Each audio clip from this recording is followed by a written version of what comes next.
ગબ્બર ઠાકોરને નાક બાર મૂકી દીધા છે, એમને કંઈક ડીજે કર્યું હતું એમાં.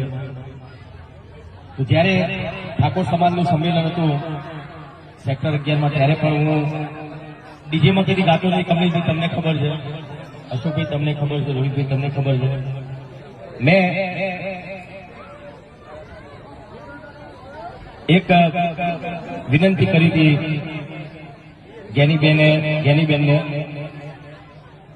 તો જ્ઞાનીબેન એવું કહેતા હતા કે ભાઈ મેં બંધારણ નહીં ઘડ્યું, પણ બોલ્યા તો તમે ને પેલા આગળ તો તમે આવ્યા હતા ને, તમે બોલ્યા હતા ને.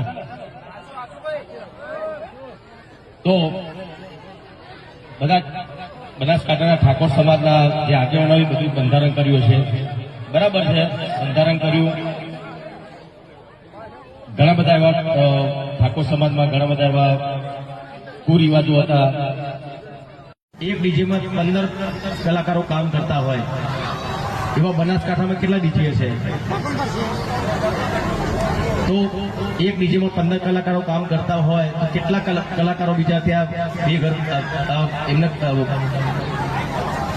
કમાણી બધી બંધ થઈ જાય એમની. તો ચલો કઈ વાંધો નહીં, તમે ડીજે બંધ કરાવી દો.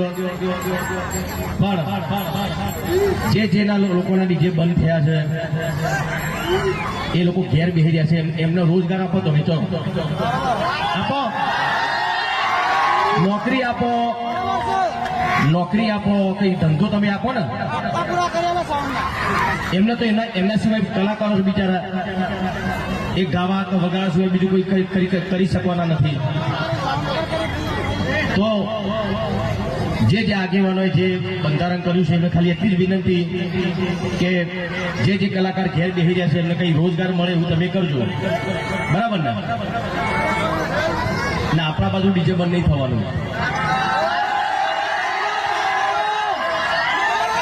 અને કોઈ બંધ કરાવવા હોય તો મને પહેલા કહેજો.